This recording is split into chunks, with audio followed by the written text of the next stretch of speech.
নমস্কার, আরো একটা নতুন রেসিপিতে আপনাদের স্বাগত। কোন রকম ফুড কালার ছাড়া লাল টুকটুকে একটি নাস্তা রেসিপি আজ আপনাদের সাথে শেয়ার করব। এটা বানানোর পর বাচ্চা থেকে পুরো সবাই কিন্তু খুব মজা করেই খাবে। ঘরে থাকা সামান্য কিছু উপকরণ দিয়েই খুব সহজে কিন্তু এই নাস্তাগুলো বানিয়ে নেওয়া যায়, আর খেতেও কিন্তু ভীষণ টেস্টি হয়। তো চলুন শুরু করি আজকের এই রেসিপি। নাস্তাগুলো বানানোর জন্য প্রথমে আমি একটা বিট খোসা ছাড়িয়ে ধুয়ে পরিষ্কার করে নিয়েছি। এবার এই বিটটা গ্রেট করে নিচ্ছি। আপনারা চাইলে বিটটা কিন্তু পেস্ট করেও নিতে পারেন। দেখুন বিটটা গ্রেট করে নিয়েছি। এবার এটা হাত দিয়ে চেপে চেপে এর থেকে রসটা বের করে নিন। আপনারা যখন এই বিটটা পেস্ট করে নেবেন তখন জলের পরিমাণটা একটু কম করে দেবেন, এতে করে নাস্তার কালারটা একদম টুকটুকে হবে। চেপে চেপে রস বের করে নেওয়ার পর এবার এই যে বিটগুলো থাকছে এগুলো কিন্তু রান্না করে খাওয়া যাবে। এবার এর সাথে মিশিয়ে দিচ্ছি 1 কাপ পরিমাণে আটা।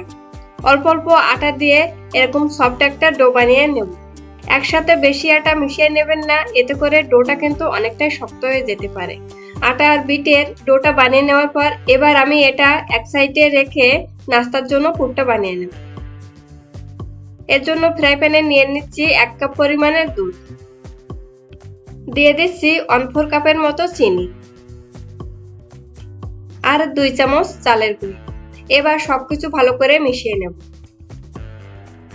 গ্যাসের আঁচটা মিডিয়ামে রেখে আমি এভাবে অনবরত নাড়তে থাকবো, এতে করে এই পুরটা কিন্তু তলায় লেগে যাবে না আর ভালোভাবেই বানিয়ে নেওয়া যায়। 5-6 মিনিট এইভাবে অনবরত নাড়তে নাড়তে যখন এরকম শুকনো হয়ে আসবে তখন এর সাথে দিয়ে দিচ্ছি কিছুটা বাদাম কুচি। বাদাম কুচি মিশিয়ে নেওয়ার পর আরো 3-4 মিনিট আমি এভাবে জাল করে নিয়েছি। তারপর পুরটা যখন এরকম শুকনো হয়ে আসবে তখন এটা আমি নামিয়ে নিচ্ছি। এবার নাস্তাগুলো বানিয়ে নেওয়ার জন্য আটার যে ডোটা বানিয়েছি সেটা দিয়ে একটা রুটি বেলে নিচ্ছি। রুটিটা কিন্তু একটু হালকা করে বেলে নিয়েছি। তারপর একটা কৌটার মুখ দিয়ে আমি নাস্তাগুলো ছোট ছোট করে কেটে নিচ্ছি। আপনারা যারা আমার চ্যানেলে নতুন তারা প্লিজ আমার চ্যানেলটা সাবস্ক্রাইব করবেন আর পাশে থাকা বেল আইকনটা ক্লিক করে দেবেন, এতে করে আমার চ্যানেলের নতুন নতুন সব ভিডিও সবার আগে আপনার কাছে পৌঁছে যাবে। আর যারা আমার চ্যানেলটা সাবস্ক্রাইব করছেন তাদেরকে অসংখ্য ধন্যবাদ। তারপর সাইড থেকে এগুলো আমি উঠিয়ে নিচ্ছি। এগুলো দিয়ে আবারও নাস্তা বানিয়ে নেব। এবার ছোট এই রুটির উপরে আমি পুরটা দিয়ে দিচ্ছি। খুব সহজে আর অল্প সময়ের ভিতরেই কিন্তু এই নাস্তাগুলো বানিয়ে নেওয়া যায়।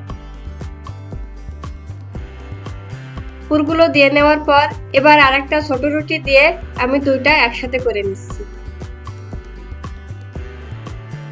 এবার দুইটা রুটি সাইড থেকে চেপে চেপে ভালো করে লাগিয়ে নেব, এতে করে ভাজার সময় আর ফুলে যাওয়ার সম্ভাবনা থাকে না।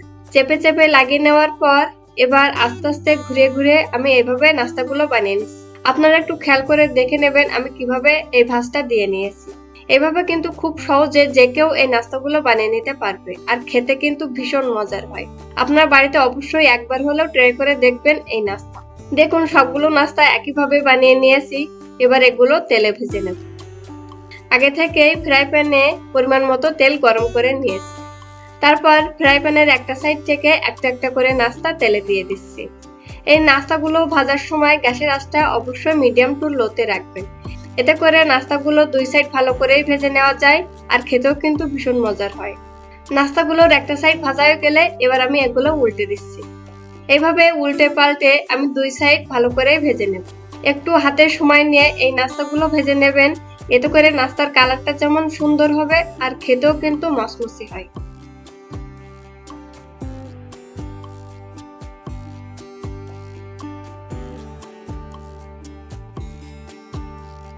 নাস্তাগুলো ভেজে নেওয়ার পর এবার আমি এগুলো উঠিয়ে নিচ্ছি।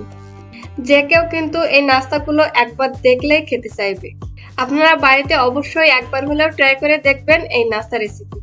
আশা করি ভালো লাগবে। ভিডিওটা ভালো লাগলে লাইক কমেন্ট শেয়ার করার অনুরোধ রইল। ভালো থাকবেন, সুস্থ থাকবেন। ধন্যবাদ সবাইকে।